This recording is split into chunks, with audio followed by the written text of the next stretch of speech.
Bonjour, aujourd'hui on va parler de cette question, est-ce que Jésus a dit une fois qu'il était Dieu?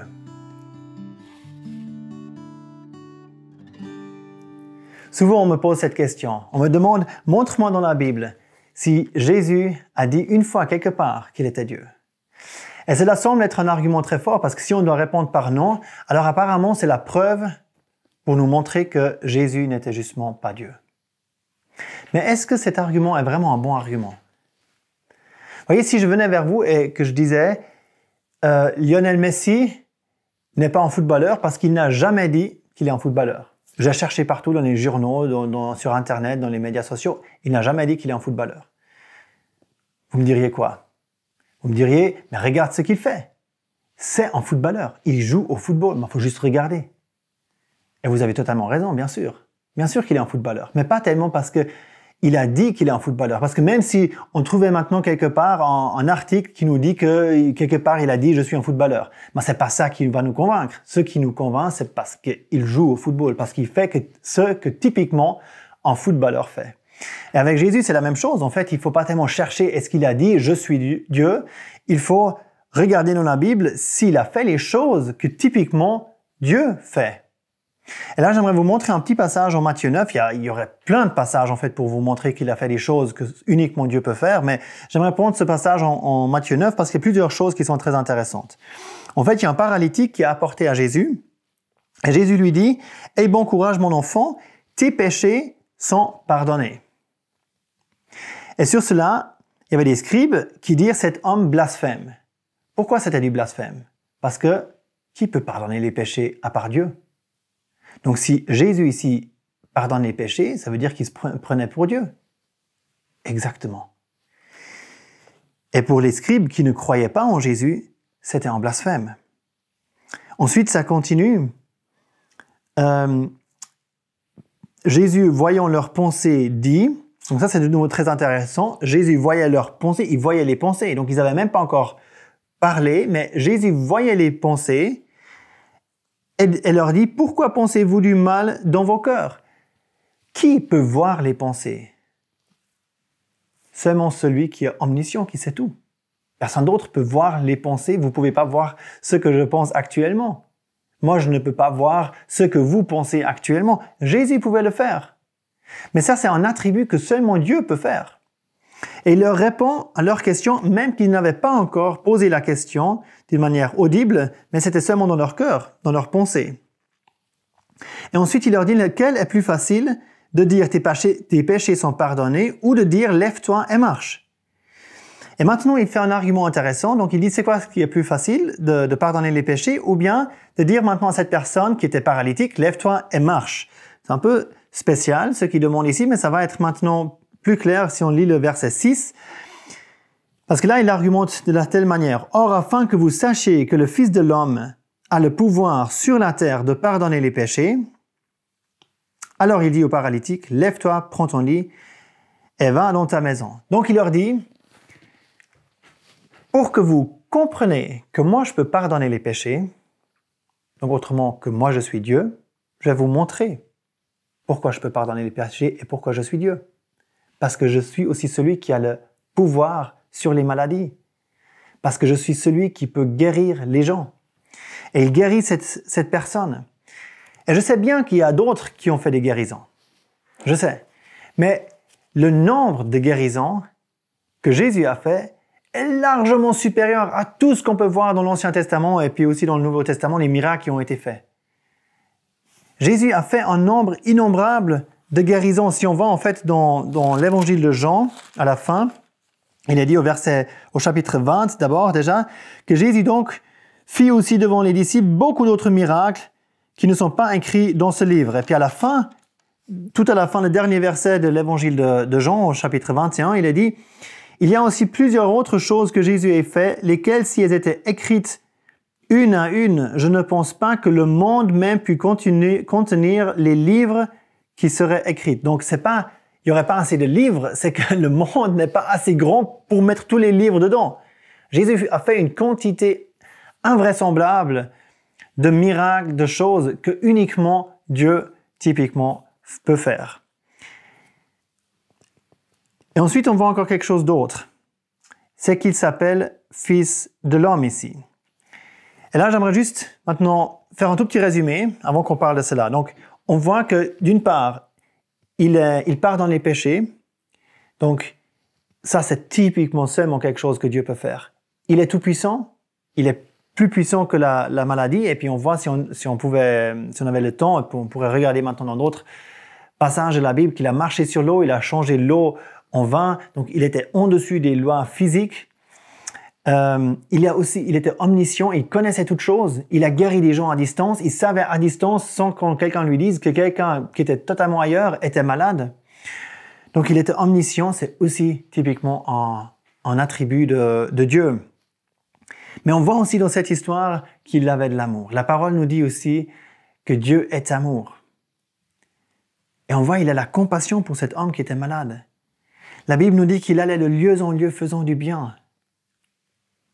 La Bible nous dit aussi que Dieu est lumière. Et qu'est-ce qu'on voit ici? Il est lumière.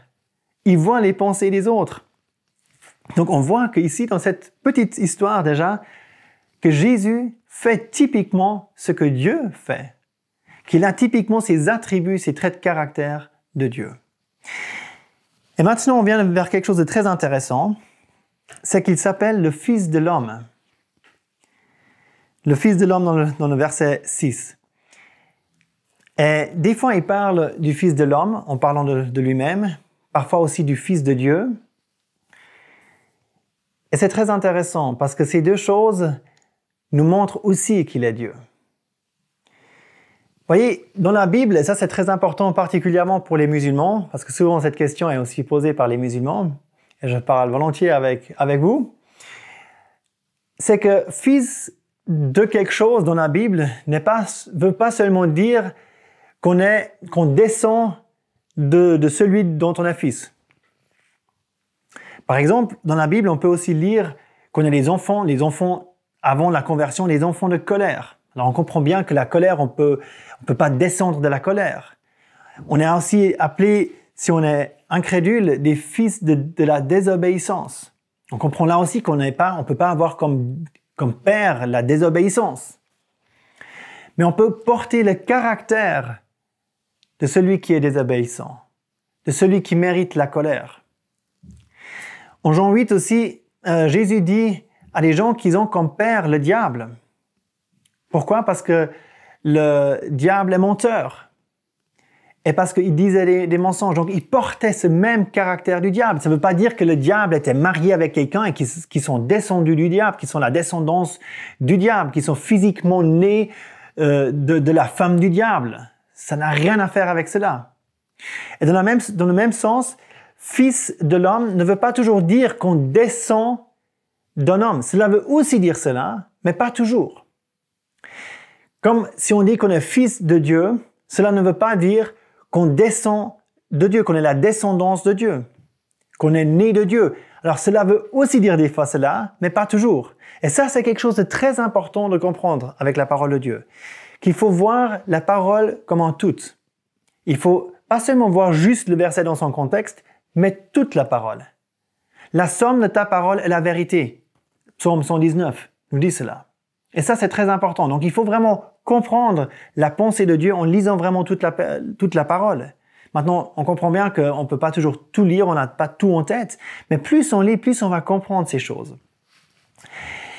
Et Fils de l'homme, très souvent, quand le Seigneur Jésus fait référence à lui comme Fils de l'homme, veut souvent dire qu'il est justement devenu un homme, qu'il est le Fils éternel de Dieu, et on va y revenir, qu'est-ce que cela veut dire, mais qu'il est aussi devenu un homme.